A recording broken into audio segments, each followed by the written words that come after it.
Hey guys, welcome to Blah Freaking Blah, where talking movies is our pastime. I'm your host, Eric Freakin Dillon.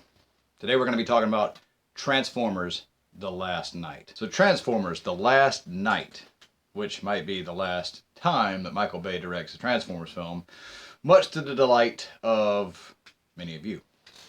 I am personally, I'm anxious to see someone else take over for the Transformers, but I'll get to that point in a minute. Let's talk about the trailer first.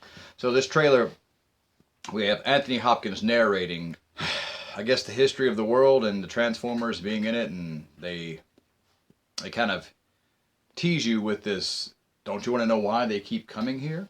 I personally would be more excited about this if I thought they were actually going to tell any type of story. We've had four. Well, okay, so let me back up for a second. I like the first Transformers a lot. I thought when it came out, when they said Michael Bay was directing it, I was one of the few that was very excited about it because Transformers invites itself to a certain scale. And Michael Bay, I felt, was the guy to show that scale, and he did. Massively. The movie was huge. I think in large part, Transformers was such a success because of Michael Bay's touches, his flair, his ability to just capture some of the most massive set pieces we see in cinema. So with that said, this is his fifth take, and each film he really does try to bring you a new spectacle, something that we haven't seen before, and he usually delivers on that. Now, I mean, usually it's just spectacle. Usually the story kind of is sacrificed for the benefit of spectacle. With the advent of 3D, with him using 3D and IMAX cameras, it's kind of he's slowed down a hair. I mean, the filmmaking style has gone from hyperkinetic to just kinetic. You know, there's a lot more shots where you notice that he squares things up a little bit more, and he just kind of moves the camera. There's less, hyper cuts, which is overall, I think, working to their benefit. I think that a lot of filmmakers, the movie that you see on screen is kind of a reflection of who the person is, and you watch Michael Bay as a person, and you can kind of look at his films and think, this is what goes on in this guy's head, just always turning. So it looks like the Transformers have been coming around throughout the history of the world. It's kind of what they're hinting at. And there's a central reason why they keep coming back to Earth, apparently. So we'll wait and see. Maybe this is a good story. Maybe they are starting to take the fan base seriously for wanting some substance to these films. Chances are no. But will it be an entertaining spectacle? I think so. And we see where Optimus apparently is going evil, and I think that's because of Dark Energon. If you notice this shot right here, purple eyes. If you've watched the Transformers Prime TV show, you know that's usually a sign of Dark Energon, which turns beings nefarious.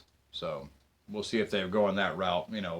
Do we have a post-apocalyptic Earth, or are we just looking at ravaged battlefields? We'll have to wait and see. My main point about Michael Bay making Transformers films is, and I think it's our main complaint as Transformers fans, is Michael Bay doesn't understand the Transformers. He doesn't understand Optimus Prime. Optimus Prime has gone from being a weakling to stupid. In part 4, he was borderline evil. Either join us or die. There was a Hishy video, which is well worth a watch, where Megatron just taunts him, you sound like me, you're turning into me, And it was full-blown accurate. For whatever reason, Michael Bay doesn't know what to do with these characters. So instead, what we've gotten so far, with the designs of the Transformers that left us all scratching our heads, they're cool, and God help the animators that have to design and animate these guys, but they look good on screen, but you're watching the movies and half the time you can't tell who is who.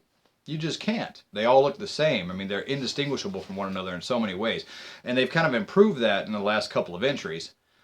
But even still, he's wasted characters like Soundwave and Shockwave, and I mean, the Starscream, all the Autobot. Pretty much everyone is wasted, including Optimus Prime. You get the feeling that when you watch the films, and I keep coming back to the second one because it was the worst one of the series for this, where they sound like they have Peter Cullen, the voice of Optimus Prime, come in and just read a bunch of canned lines. of varying degrees of intensity, and they just kind of paste it in spots where it just seems appropriate. You know, Optimus is just running down the street barreling. He's yelling to somebody and there's no one there. You don't know who Optimus is talking to. These movies feel wrong because they're not Transformers films. They are humans reacting to aliens. That's the heart of what these movies are. It's not about the Transformers. It's about humans reacting to Transformers. Why do they all look the same? Because to us, they probably would. I mean, you know, you see a bunch of giant alien robots running around. They're all just going to look scary and kind of twisted up. You know, why the weird designs? Well, they're aliens. They're not supposed to look like us. And, you know, it's, again, he's taking it as an alien invasion story and how humans react and survive. And this movie, I think, is going to be exactly that same line of thought. Instead of focusing on the Transformers themselves as characters. You know, instead of respecting the source material, respecting the fan base, he just did what he understood. And that's a lot of what has made him the wrong filmmaker to be doing these movies. He established the scale and the size and the style with the first one. We thought, okay, maybe there's hope. He can build on this. And by the second one, he was showing us, no, he really doesn't get it. You know, why are there flames on Optimus Prime? Because he thought it looked cool. And in all fairness, it's his movie. You know, it's his movie. But at the same time, it's ours. It's our movie. You're making this because we as fans have propelled this brand to the height that it has attained. And to not respect the fan base or respect the source material that made us fans to begin with is to just show disrespect to all in general. And that is why the displeasure. So we'll see. Maybe they'll turn a new leaf with this film. This is his last one. Maybe not. But I mean, the shots in this look really good. And love it or hate it, it will be worth a single viewing just because of the spectacle and the style that he brings to these. So that's my thoughts on the new Transformers trailer and on Michael Bay as the helmer of these films. Let me know what you think.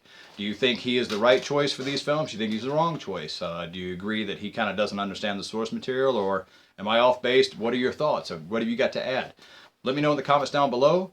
Square button or the round button, depending on what point of the video this is at. Please click that and subscribe. Ding the bell so you get the notifications when I put up more videos. I put them up each week.